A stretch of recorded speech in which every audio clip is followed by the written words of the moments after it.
오늘 우리는 주님 앞에 종료주일에 예배를 함께 같이 드립니다. 2000년 전에 예수님이 십자가에 못 박히시기 위해서 잡히시던 그날 밤도 몹시 추운 밤이었어요. 성경에는 그날 밤이 추움으로, 그래서 베드로도 그 불을 쬐러 갔다가 예수님을 부인하게 되는 거죠. 오늘도 날씨가 보니까 아침에 라이드를 가는데 많이 쌀쌀하고 추웠는데 주님이 그 추위에서 신문을 받고 옷을 벗기우고 채찍질을 당하는 상황을 우리는 이제 기억합니다. 사복음서, 마태복음, 마가복음, 누가복음, 요한복음을 사복음서라고 이야기하는데, 이 사복음서는 예수님의 생애와 흔적, 삶의 행적을 우리에게 보여줍니다.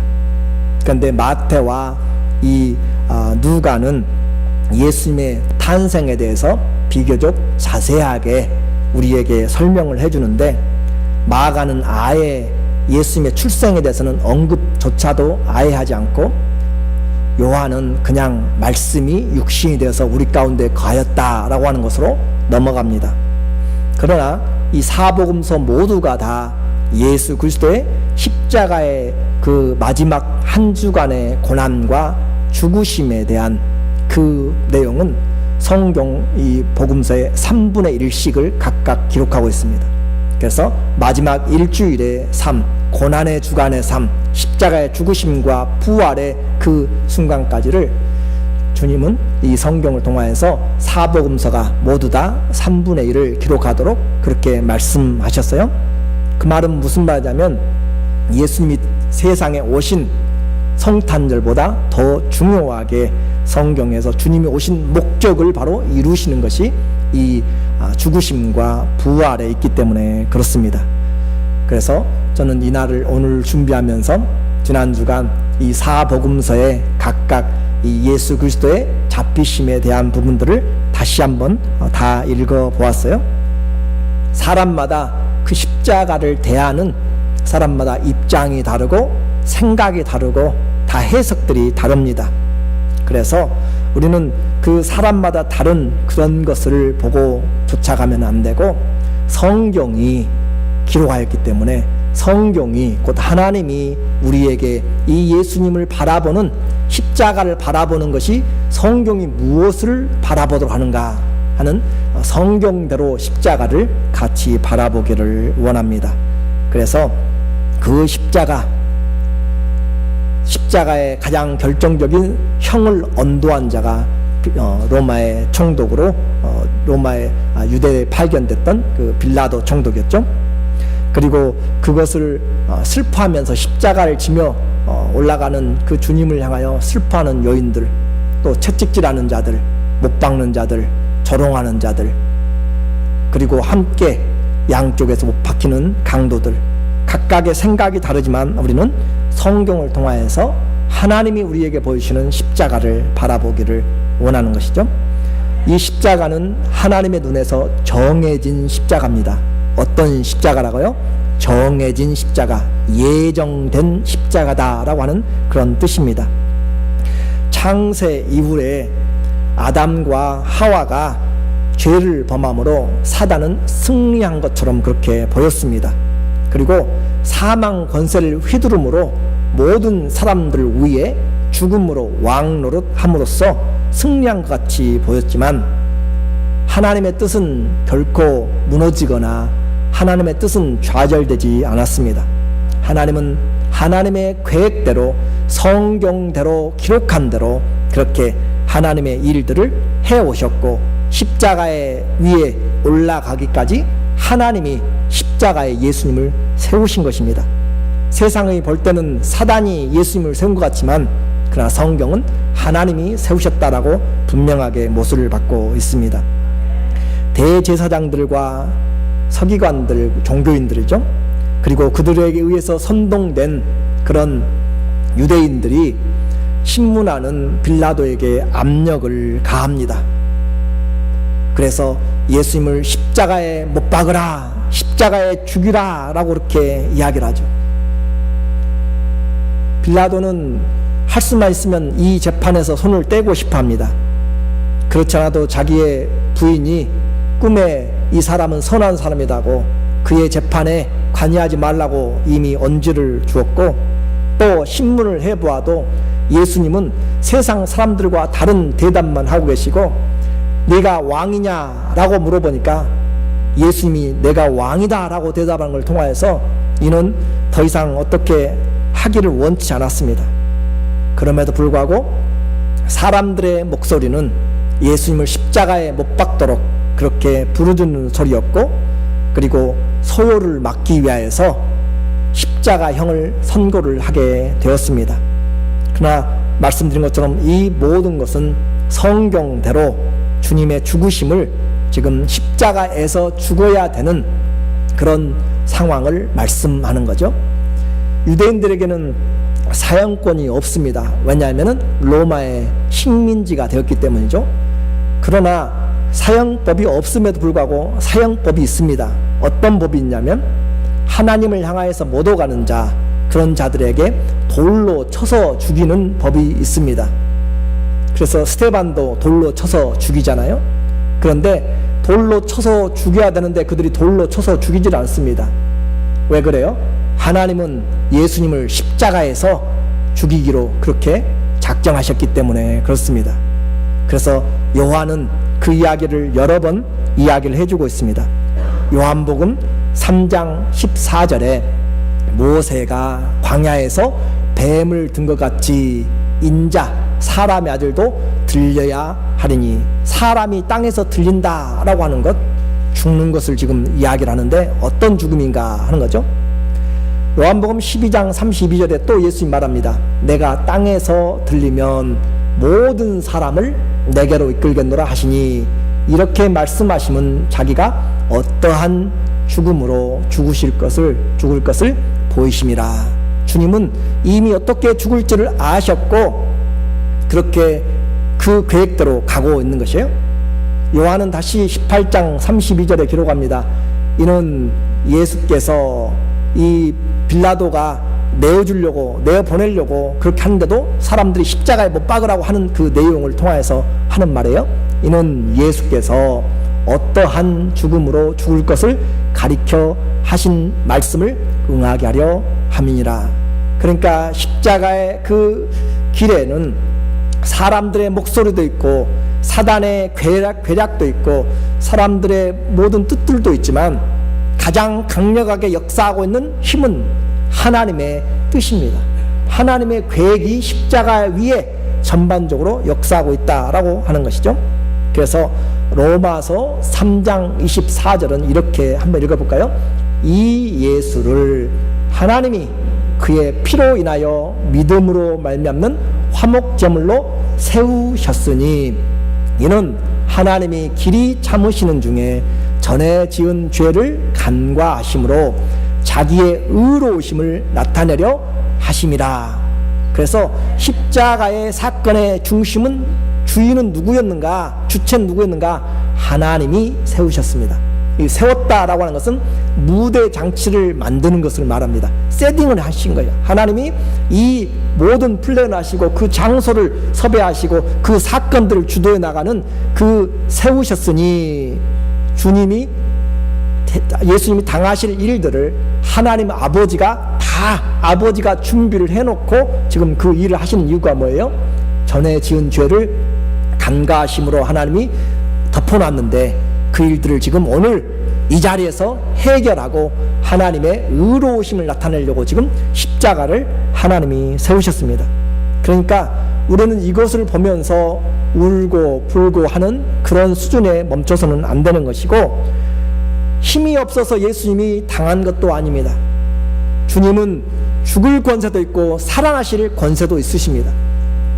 그래서 주님이 왜 십자가에 치셨는지 우리는 그것을 정확하게 봐야 오늘 우리 신앙이 감정적이거나 아니면 사람들에 의해서나 내 생각대로 가지 않고 하나님의 바라신 대로 갈 수가 있다라고 말씀을 한 거죠. 예수님이 십자가형이 선고된 후에 군사들은 예수님을 유대의 왕이라고 놀리기 시작하면서 옷을 벗기고 그에게 채찍질을 가하기 시작합니다. 그래서 예수님을 향하여서 머리에 가시로 면류관을 만들고 그것이 머리에 들어가지 않으니까 막대기로 쳐서 누르면서 피를 보면서 머리에 씌워 내리는 거죠. 그리고 침 뱉고 예수님의 얼굴과 가슴에 주먹질과 채찍질을 해가면서 예수님을 신문합니다.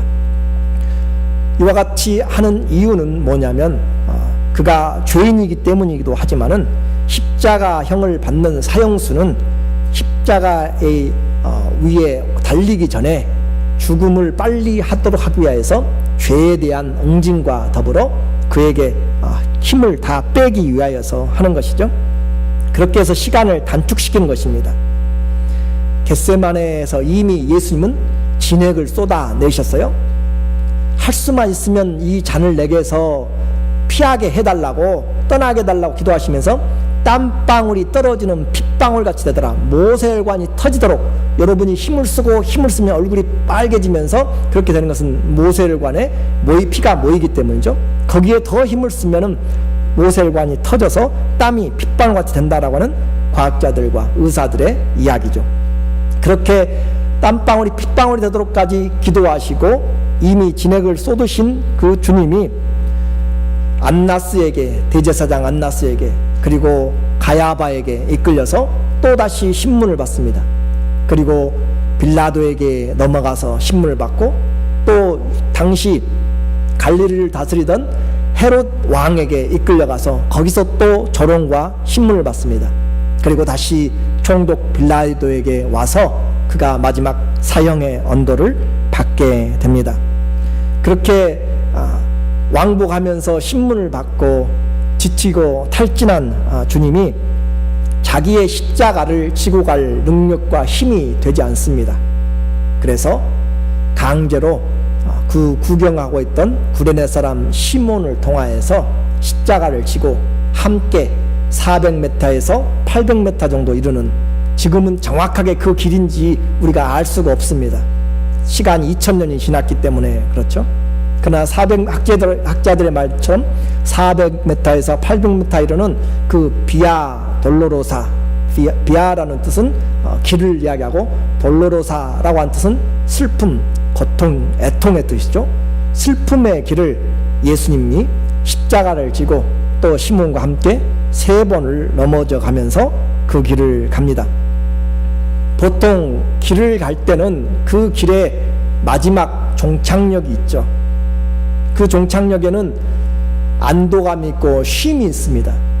그러나 예수님이 가는 이 비아돌로로사 슬픔의 길 위에는 기다리고 있는 것이 죽음만 기다리고 있습니다. 쓰러진 주님이 그곳까지 도착하고 기다리고 있던 이 병종들이 예수님을 십자가에 누이죠. 십자가에 누이고 그들이 오전 9시에 예수 그리스도를 십자가에 양 손과 발을 십자가 위에 대고 못을 박습니다. 망치 소리가 그 가운데 울려 퍼지고 사람들은 각자의 수군덕거리면서 예수님을 향하여서 자기들의 생각을 이야기하죠. 불쌍한 자, 또 여인들은 지나가는 그 주님을 바라보면서 애통하고 울고, 무지한 자가, 젊은 청년이 좋은 일 하다가, 착한 일 하다가 죽어간다고 그렇게 이야기를 하고 울고 있습니다. 그런 상황에서 그 언덕까지 따라간 유일한 예수님의 12제자 중에 한 사람이 있습니다. 바로 요한복음을 기록하고 요한 1, 2, 3서와 요한계시록을 기록한 사도 요한, 사랑받는 제자였다라고 하는 거죠. 그가 그의 요한복음 19장 23절과 24절에 그 못 박는 그 장면들을 보면서 기록합니다. 군병들이 못을 받고 나서 서로 말하되, 이것을 찢지 말고, 예수님의 옷입니다. 옷을 찢지 말고 누가 얻나 제비뽑자 하니, 이는 성경에 저희가 내 옷을 나누고 내 옷을 제비뽑나이다 한 것을 응하게 하려 함이라. 성경은 그 예수님에게 되어지는 사건 하나하나를 사람들의 눈에서가 아니라 하나님의 눈을 통하여서 이것이 하나님의 계획대로 진행되고 있음을 분명하게 우리에게 보여주고 있습니다. 조롱하는 자들의 목소리도 들려옵니다. 마태복음 27장 42절에 보니까 십자가에 달리신 예수님을 보면서 모여있던 그 종교인들, 따랐던 사람들이 저가 남은 구원하였으되 자기는 구원할 수 없도다. 저가 이스라엘의 왕이로다. 지금 십자가에서 내려올지어다. 그러면 우리가 믿겠노라. 우리가 믿겠노라. 한번 내려와 봐라 라고 그렇게 하는 거죠. 43절에 저가 하나님을 신뢰하니 하나님이 저를 기뻐하시면 이제 구원하실지라. 제 말이 나는 하나님의 아들이라 하였도다 하면서 모인 자들이 조롱하고 주님에 대해서 희롱을 하고 있는 그런 내용들이죠. 시간이 흘러가면서 12시가 되어지자 한낮인 그 태양의 빛이 빛을 일으키기 시작합니다. 온 땅에 어둠이 임하였다라고 성경은 기록하고 있습니다. 일식 현상 같습니다. 대낮에 해, 낮에 해가 빛을 잃고 어둠의 권세가 장악하는 시간이 되었습니다. 그리고 침묵과 절망의 시간에 어둠 속에서 흘러갑니다. 피가 점점 빠져나가면서 예수님이 호흡할 때마다 힘들게 가슴을 들어 올리기 위해서 발목에 힘을 주고 그렇게 흉부를 들어 올릴 때 그 아픔은 설정을 달하면서 그 양쪽에 박힌 강도들도 그 들리는 신음소리만 서로 외치면서 어둠의 시간이 되었습니다. 그리고 시간이 흘러가고 오후 3시가 가까워 왔을 때 곧 하나님의 시간, 십자가에서 운명하실 시간이 가까워 왔을 때 어둠 속에서 외치시는 주님의 외침 소리가, 목소리가 그 현장을 그들의 심령을 다가오게 만들고 있죠. 엘리 엘리 라마 사박다니, 나의 하나님 어찌하여 나를 버리시나이까.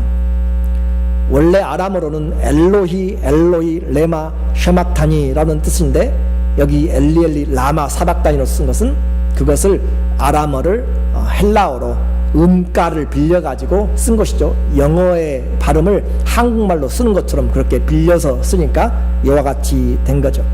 나의 하나님 어찌하여 나를 버리셨나이까. 이것은 예수님에게 있어서 가장 힘들고 고통스러운 시간이 바로 지금 이 순간입니다. 힘들고 어려워도 하나님이 같이 하시고 힘들고 어려워도 아빠 엄마가 함께하면 이겨낼 수가 있습니다. 사랑하는 자들이 옆에서 응원하면 이겨낼 수 있습니다. 가장 힘든 것은 바로 사랑하는 자에게, 그렇게 함께했던 가족들에게, 그렇게 함께했던 부모님에게, 함께했던 자녀가 자기를 알아주지 않고 자기를 배신할 때, 관계가 끊어질 때 나오는 아픔이죠. 바로 이 순간이 하나님 앞에 죄인을 하나님이 받지 않으시는, 하나님의 아들을 받지 않으시고 외면하시는 장면입니다.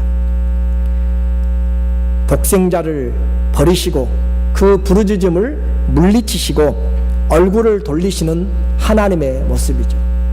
나의 하나님 어찌하여 나를 버리시나이까 라고 그렇게 외친 거죠. 예수님 어떤 소리를 듣고 사셨어요? 하늘에서는 성부와 성자와 성령이 하나가 되어서 하나된 사랑으로 너희도 우리와 같이 하나되어 사랑으로 하나되게 하려 합니다. 요한복음 17장에서 주님이 계속 제자들에게 하는 말 있잖아요. 저희들도 우리처럼 아버지와 아들과 성령이 하나 되어서 사랑한 것처럼 저희도 우리와 같이 하나 되게 하려고, 그 사랑으로, 삼위일체 하나님의 사랑으로 끌어오려고 지금 주님이 이 땅에 오셨는데, 그렇게 사랑을 받으셨고 이 땅에 오셨을 때 세례받고 올라오시니까 하늘에서 성부 하나님이 이는 내 사랑하는 자요, 내 기뻐하는 아들이라 라고 그렇게 말씀하셨고, 또 예수님이 공생애 하시면서 맞춰가는 그 순간에는 변화산에서 올라갔을 때 이는 내 사랑하는 아들이라고, 너희는 오직 저의 말을 들으라고 그렇게 이야기하셨던 하나님과 아버지와 아들 예수와의 사이는 떼어낼 수가 없는 하나인데, 오늘 주님이 나의 하나님 어찌하여 나를 버리셨나이까 라고 그렇게 이미 버려진 상태를 지금 이야기를 하고 있는 것이죠. 주님의 이런 간절한 부르짖음에도 불구하고 하나님은 거기에 대해서 전혀 응답하지 않습니다. 그리고 하나님은 성경대로 십자가에 세운 그 목적을 하고 계십니다. 예수님이 죽어야만 되는 이유가 있죠. 하나님과 우리 사이에 가로막혔던 그 죄를 해결하기 위한 것이죠. 그리고 그것이 보이는 것이 바로 하나님 앞에 가로막여진 성막에 있는 지성소의 휘장이었습니다. 하나님은 이제 부르짖는 아들의 소리를 외면하고 그 죽음을 통하여서 성막의 휘장을 찍기 위하여서 그 휘장을 잡고 있는 것이죠. 하나님은 그처럼 그분의 손에 하나님의 휘장을 잡고, 또 주님은 이제 마지막 외침의 목마름을 고백합니다. 요한복음 19장 28절에 이후에 예수께서 모든 일이 이룬 줄을 아시고 무엇을 응하게 하려고요? 성경을 응하게 하려 하여 하사 가라사대 내가 목마르다 하시니, 주님의 말씀, 이 모든 것은 다 하나님이 준비된, 세우신, 세팅된 것이라고 이야기했습니다. 그래서 주님이 목마르다 하셨는데, 이 말씀은 시편 22편 15절에 다윗이 예언한 것이죠. 내 힘이 말라 질그릇 조각 같고 내 혀가 잇몸 틀에 붙었나이다. 주께서 또 나를 사망의 진토에 두셨나이다. 갈증이 오고 또 혀가, 입술이 바짝바짝 타면 혀가 잇몸에 달라붙어서 떼어지지 않는 것이죠.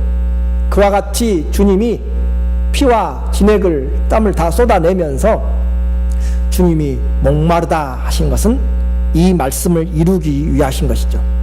그리고 성령은 이 일을 성경에 기록된 예수님의 죽음이다 라고 표현합니다.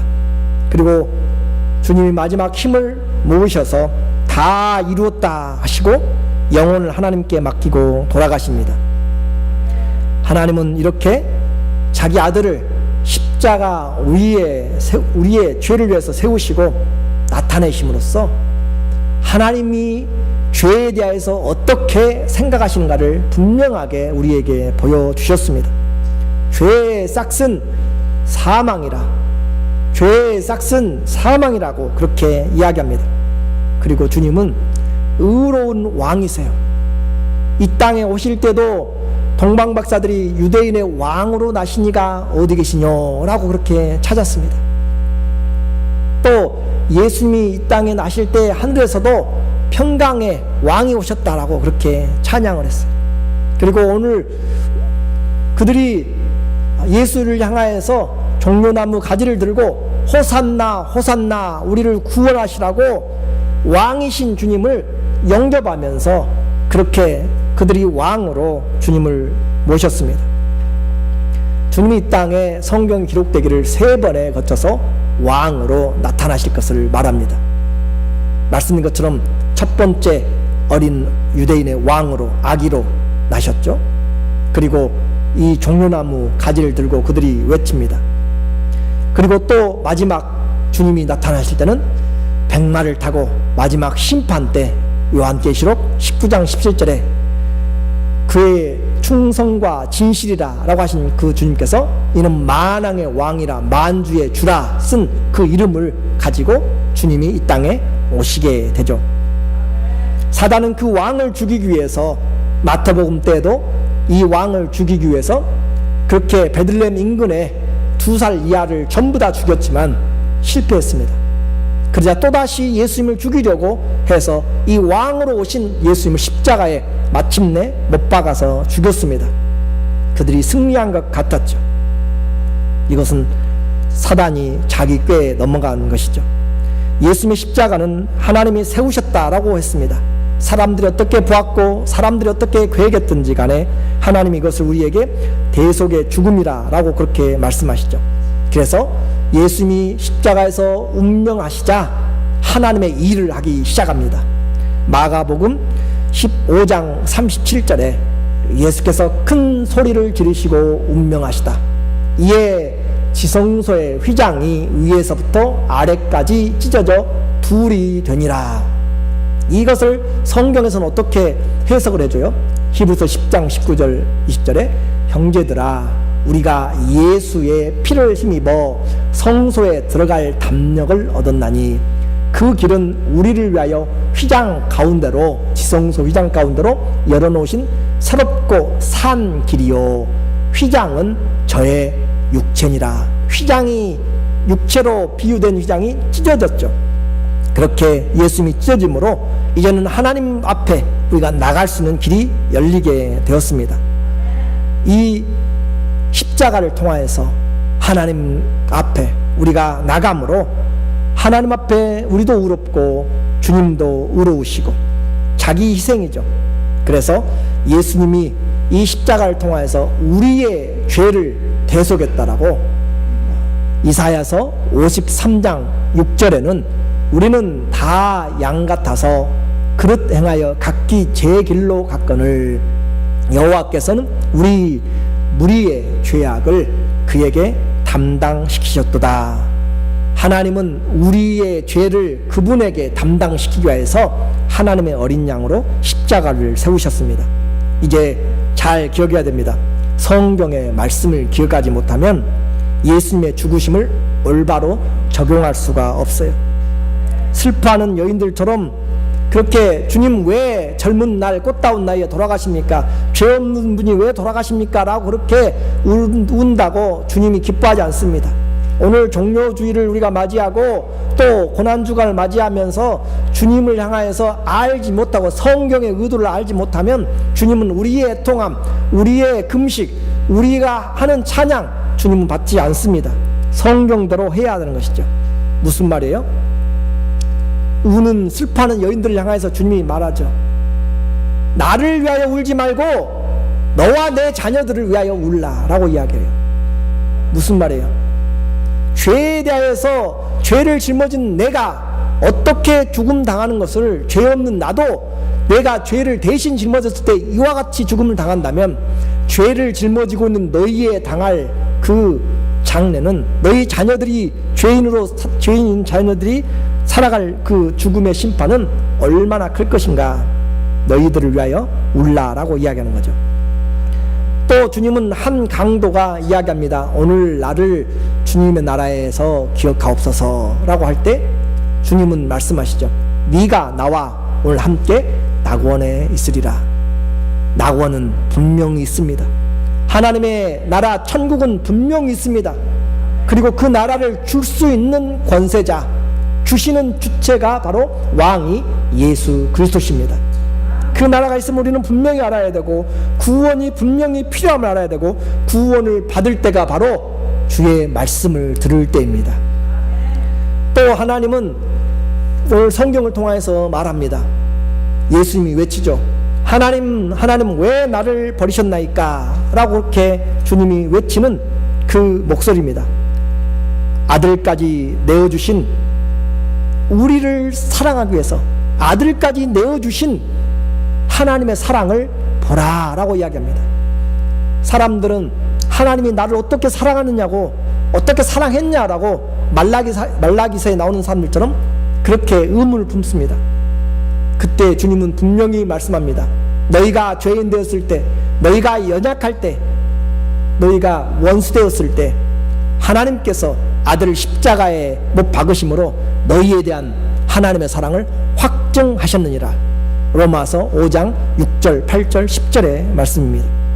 그렇게 우리에게 십자가를 보면서 아들까지 포기하면서 나를 사랑하였다는 그 하나님의 사랑을 볼 수 있는 것이 바로 십자가가 돼야 되는 것이죠. 그리고 또다시 생각해야 됩니다. 십자가의 형벌을 당하는 걸 보면서 죄의 심판을 보아야 되죠. 모든 일을 향하여서 주님이 말합니다. 다 이루었다라고. 구원의 요구를 다 이루었습니다. 그래요. 구원의 요구를 다 이루었기 때문에 이제는 주님 앞에 우리는 나가면 되는 것이죠. 에덴 동산에서 사단의 말을 들음으로 실패한 첫 아담과 반대로 겟세마네 동산과 갈보리 언덕에서 아버지의 뜻대로 순종함으로 마지막 아담은 하나님의 구원을 다 우리에게 이루어 주셨습니다. 성경대로 죽으신 주님은 나의 죄를 대속하기 위해서 또 내 대신 저주의 죽음을 당하시고 죄의 결과인 죽음을 맛보셨습니다. 우리는 이것을 성경대로 죽으셨다라고 말합니다. 고린도전서 15장 3절에 바울이 내가 받은 것을 먼저 너희에게 전하였노니, 이는 성경대로 그리스도께서 우리 죄를 위하여 죽으시고, 예수님이 다른 어떤 것을 위해서, 나라를 세우기 위해서, 또 어떤 병자들을 살리기 위해서, 그게 아니에요. 주님이 우리의 죄악을 담당하시기 위해서 성경대로 죽으셨습니다. 이것이 2000년 전 갈보리 언덕의 십자가에서 하나님이 세우신 예수님의 일이죠. 오늘 이제 결론적으로 말씀을 드립니다. 이와 같은 주님의 죽으심이 오늘 성경대로, 이제 성경대로 예수님이 죽으셨다면 성경대로 우리에게 말하는 것을 내가 드려야 되잖아요. 오늘 이제 결론이, 성경대로 죽으신 주님, 성경이 우리에게 뭘 요구하시는가? 다시는 죄에 대하여서 동물을 잡아서나 다른 우상에게 가거나 다른 것들로 인하여서 죄를 위하여서 속죄할 필요가 없다라고 하는 것을 말합니다. 히브리서 10장 17절에 보니까 또 저희 죄와 저희 불법을 내가 다시 기억지 아니하리라 하셨으니, 이것을 사하셨은즉 다시 죄를 위하여 제사 드릴 것이 없느니라. 예수님은 하나님의 어린 양으로 완전한 제사요 영원한 제사를 드리셨기 때문에 다시는 우리 죄를 위하여서 제사 드릴 것이 없다. 다 이루셨기 때문에 우리는 주님만 믿으면 우리는 죄사함이 완전히 해결된다라고 이야기하는 거죠. 그러면 이제 죄사함이 해결되었으면 그러면 내가 이제 마음대로 살아도 되는가 라고 생각합니다. 그러나 성경은 성경대로 그 죽으심을 적용할 때 죄사함 받고 산 우리들은 하나님 앞으로 발걸음을 해야 된다라고 말씀하죠. 아담이 죄를 범한 후에 에덴 동산에서 쫓겨났습니다. 그러나 예수님이 그 죄를 해결한 다음에 우리를 반대로 하나님께로 인도해 오시는 거죠. 그것이 주님이 요구하는 삶입니다. 그러므로 죄의 용서를 받고 값을 치렀기 때문에 마음대로 다른 죄를 저질러도 되는 것이 아니라, 십자가의 의미가 아니라 이제 죄의 종이나 불법을 행하는 자가 아니라 그리스도와 함께 사는 것이 성경이 말하는 우리의 삶입니다. 로마서 6장 11절에 이와 같이 너희도 너희 자신을 무엇에 대하여서 죽은 자요, 죄에 대하여서는 죽은 자요, 그리스도 예수 안에서 누구에 대하여서는, 하나님께 대하여서는 산 자로 여길지니라. 죄에 대해서 죽었으니까 죄가 부르면 대답을 하라고요, 하지 말라고요? 하지 말라고요. 죄가 부르면 대답을 하지 말고 하나님께 대하여서는 산 자가 돼서 하나님이 부르면 하나님, 주님 내가 여기 있습니다 라고 아버지 앞에서 산 자의 삶을 살라라고 하는 것이죠. 우리는 내 자신의 생각과 육신의 정욕과 또 이 모든 것을 십자가의 못을 다 박아 버렸습니다. 갈라디아서 5장 24절에 보니까 그리스도 예수의 사람들은 누구는요? 그리스도 예수의 사람들은 육체와 함께 그 정과 욕심을 십자가에 못 박았느니라. 죄에 대하여서는 우리는 죽고 하나님에 대해서 삽니다. 십자가는 우리를 장사 지냈고 새 사람 하나님께 대하여서 산 자로 우리를 세워 놓으셨습니다. 그렇기 때문에 성경대로 죽으신 주님은 나로 하여금 주님을 믿는 믿음으로 살도록 새 사람으로 그렇게 하신 것이죠. 갈라디아서 2장 20절에 보니까 갈라디아서 2장 20절에 내가 그리스도와 함께 십자가에 못 박혔나니 그런즉 이제는 내가 산 것이 아니요 오직 내 안에 그리스도께서 사신 것이라. 이제 내가 지금 살아서 숨쉬고 있는 이유는 나를 사랑하사 나를 위하여 자기 몸을 버리신 하나님의 아들을 믿는 믿음 안에서 사는 것입니다. 여러분 모두가 다 이제는 믿음 안에서 사는 것이고, 그 믿음 안에 누가 사세요? 내 안에 예수께서 사시고 있는 거죠. 예수님이 살고 계십니다. 그 사람이 새 사람입니다. 고린도후서 5장 17절에 보니까 그런즉 누구든지 그리스도 안에 있으면 새로운 피조물이라, 이전 것은 지나갔으니 보라 새 것이 되었도다. 자, 여러분이 새 것이 되었는지 안 되었는지 확인만 하고 마칠게요. 에베소서 2장 14절에 하나님께로 오는 자들, 새 것이 된 자들, 예수님이 산 자들은 어떻게 하는가? 에베소서 2장 14절에 이제는 그리스도 안에서 그리스도의 피로 가까워졌느니라. 그는 우리의 뭐예요? 화평이신지라. 둘로 하나를 만드사 중간에 막힌 담을 허시고 하나님과 우리 사이에 막힌 담을 헐어서 하나님 안으로 인도하셨고, 원수된 것 곧 의문에 속한 계명의 율법을 자기 육체로 폐하셨으니 이는 이 둘로 자기의 안에서 한 새 사람을 지어 화평케 하시고, 내 안에서 화평할 뿐만 아니라 이방인과 유대인도, 이방인과 믿는 자들도 하나가 되도록 그렇게 새 사람을 지어 화평케 하시고, 또 십자가로 이 둘을 한 몸으로 하나님과 화목케 하려 하심이라. 원수된 것을 십자가로 소멸하시고 또 먼 데 있는 너희에게 평안을 전하시고, 이제 우리를 주님은 하나님 앞에 새 사람으로 불렀고, 새 사람은 하나님과 화목한 사람, 또 이방인과 화목한 사람, 그리스도로 말미암아 화목한 자들이 새 사람입니다. 새 사람은 죄에 대하여서 죽고 하나님에 대하여서 사는 자들, 내 안에 예수님의 삶으로 화목케 하는 자는 하나님의 아들, 딸들이 된 자들. 오늘 예수님이 죽었다고 돌아가셨다고 애통하는 것에 머물러서는 안 되고, 성경이 말하는 이제 예수님의 피로 하나가 되었기 때문에, 새 사람이 되었기 때문에 주님과 함께 거룩함과 화평함을 좇아서 주님 앞에서 새 사람으로 살아가는 그런 사람, 십자가 아래서 새 사람으로 살지 않으면 성경대로 살지 않는 것입니다. 성령으로 사는 새 사람 되시기를 예수님의 이름으로 축원합니다. 아멘. 기도하겠습니다. 주님, 예수님을 믿는